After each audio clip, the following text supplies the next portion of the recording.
gue cuma mau mengingatkan aja bahwa laporan di kepolisian itu bukan akhir dari segalanya. Ingat, masih ada pengadilan. Sampai gue tidak terbukti bersalah, aja dulu. Just information nih guys ya. Gue udah menandai nama-nama yang nanti kalau ini selesai, kalian yang bakal merasakan apa yang sudah kalian perbuat kepada saya. Manusia atau tidak, kan begitu. Semuanya kan pasti dari pihak Reza Gladys juga kan punya hitung-hitungan. Ya, hitung-hitungan tersendiri. Jadi nggak, ya dia sah-sah saja sih dia ajukan itu, tetapi kan semuanya perlu pembuktian. Dengan gugatan yang dilayangkan pihak Nikita Mirzani ini, Dr. Reza Gladys melalui kuasa hukumnya, Julianus Paulus Sembiring, justru sangat tidak menerima.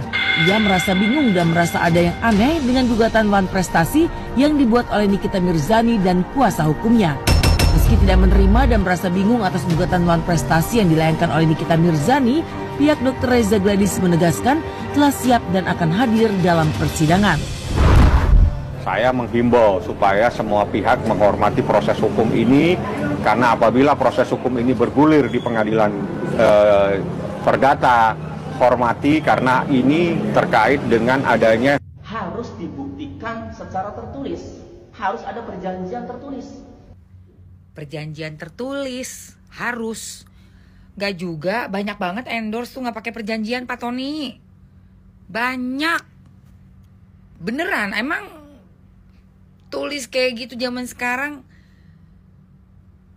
dengan rekaman suara, rekaman suara yang udah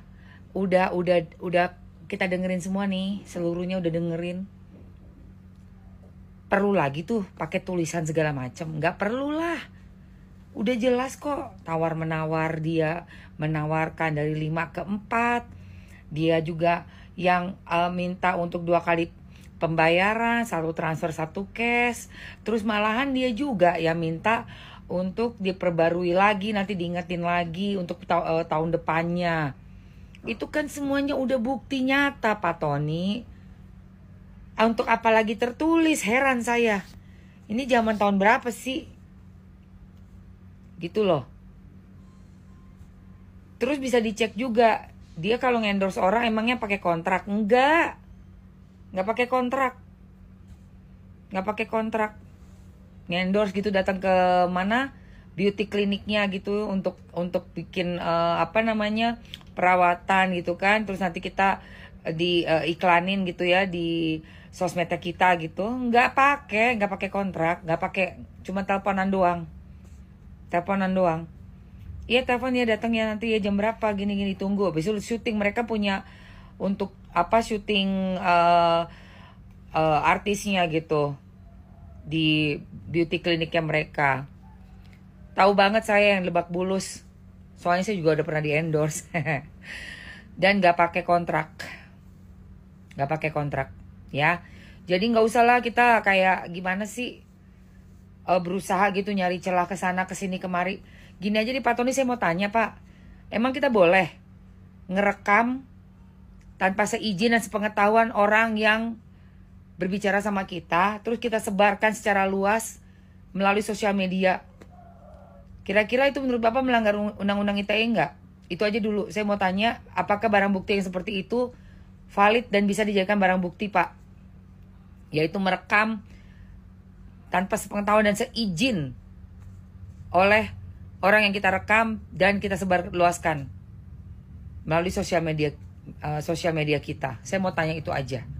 Ya, sebelum terlalu kemana-mana lah, minta tulis secara tertulis lah. Intinya sudah ada rekaman suaranya, udah lebih jelas daripada tulisan. Kadang tuh tulisan tuh masih ada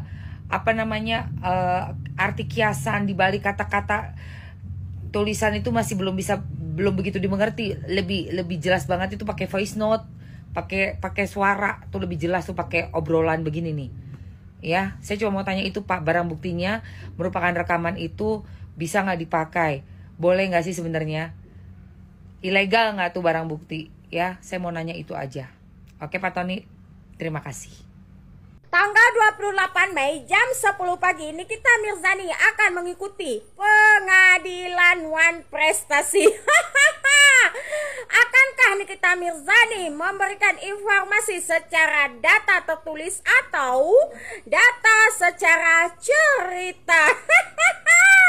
Sepertinya sih secara cerita ya, karena menurut pengacaranya DRZ tidak pernah melakukan perjanjian tertulis secara data tertulis ya guys dengan yang namanya Nikita Mirzani. Marilah kita saksikan bersama-sama, apakah hanya sekedar cerita? NM menuntut balik dokter abu-abu. Bagus, lanjutkan. Meskipun beredarnya isu kamu gak suka sama diriku, tapi aku tetap mensupport dirimu. Miskinkan. Orang yang culas, orang yang tengil, penipu. Kalau perlu bawa tuh si ulat juga tuh. Satu kan udah kena karma tuh, dikejar-kejar orang. Makanya jangan suka menipu deh. Mana pembelanya? Dulu zaman si Sarul sebelum ketangkep, aku yakin mama offline gak bakal ketangkep, tapi dirimu Gali yang bakal ketangkep baju oren. Mana? Udah. Kenapa penyidik tidak memanggil saksi S dan saksi O? Itu pertanyaan yang paling krusial dan sampai saat ini belum bisa dijawab oleh siapapun, bahkan oleh pengacara DRZ sekalipun. Kenapa O dan S tidak dipanggil penyidik, tidak diperiksa penyidik? HP sudah sempat disita, 4 HP, tapi kemudian yang satu bisa dipinjam pakai dan konon, nggak tahu ini bener apa enggak nih. Sampai sekarang HP-nya nggak balik-balik tuh. Apakah itu merupakan satu bentuk pemusnahan barang bukti? Ini pertanyaan ya. Siapa yang bisa menjawab? Apakah itu satu bentuk pemusnahan barang bukti? Karena menurut rekaman yang beredar, berita-berita yang beredar, ya, O adalah yang menginisiasi terjadinya pertemuan antara DRZ dengan NM, yang kemudian terjadi perpindahan uang. Seperti itu. Jadi mengapa ada satu mata rantai atau beberapa mata rantai yang berusaha diputus oleh Nikita Mirzani menuntut balik Reza Gladys sebesar 100 miliar. Aduh, besar banget ya. Nah, kalian masih ingat kan sama kasusnya Nikita Mirzani dan Reza Gladys? Sekarang ini lagi rame di sosial media berita terkait Nikita Mirzani menggugat balik Reza Gladys dan suaminya atas dugaan One Prestasi. Katanya Nikita Mirzani ini menuntut Reza Gladys untuk mengembalikan dana sebesar 3,4 miliar. Ternyata kasus Nikita Mirzani dan Reza Gladys ini makin panas. Nah, kira-kira nih menurut kalian kedepannya akan seperti apa kasus Nikita Mirzani dan Reza Gladys? Tulis di kolom komentar ya. Dan jangan lupa kalau kalian belum follow akun saya, follow sekarang. Mam, aku perlu misalnya lagi pengen makan apa, aku kirimin Ismail gitu, apalah yang kebutuhan di dalam lah. Karena gini, di dalam itu kan kalau orang bilang nggak perlu duit, bohong ya, mohon maaf, bohong ya. Kan mereka juga perlu ada istilahnya, ada korpe, apa makanan apa ada apa sih kalau di situ ada jajanan-jajanan, ya. Mereka juga perlu jajanan lah, ada uang rokok, ya kan perlu. Jadi kalau memang aku lebihnya ke Mail ya. Aku lebihnya ke Mail. Jadi kalau Mail, jadi Niki sih pasti tahu kalau memang aku datang. Jadi Niki, bagian Niki palingan makanan buat petugas-petugas. Tapi terakhir ngejenguk kapan, Non? 2 minggu yang lalu. Kondisinya gimana? Dua-duanya nih, Mama. Aku nggak sempat ketemu Niki. Aku ke Mail dulu. Karena kan Mail yang di apa? Yang depan. Di bagian depan, di bagian belakang khusus, Krimum. Kalau Niki kan di narko. Iya. Ya aku nggak ke situ. Aku agak trauma sama kalau di situ. Tapi Mami mau endorse dia, bukan meras. Kalau meras, kalau gue meras dan tertekan, tidak ada orang yang merdeka. Kemerdekaan ada, bisa jualan, bisa jalan-jalan, bisa kemana-mana. Kalau orang tertekan tidak ada kemerdekaan di dia, gitu loh menurut aku. Kesan nikah mungkin terakhir untuk kedua belah pihak yang makin memanas. Damai. Ya karena gini loh, tidak P21, Niki keluar, lu bisa bayangin Niki akan diem. Jauh panggang dari api, pasti Niki akan tuntut balik, betul nggak? Tapi kalau lu baik hati, lu membuka diri lu damai, lu diem, damai aja, udah damai lagi. Niki pun damai, aku rasakan jauh lebih baik. Damai cabut laporan, Niki keluar, selesai. Kalau menurut gue, daripada lu kagak damai, kagak B21, ini macan akan keluar nih.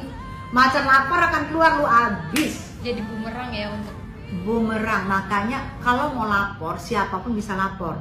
Tapi lu punya pembuktian nggak? Buktinya lu komplit nggak?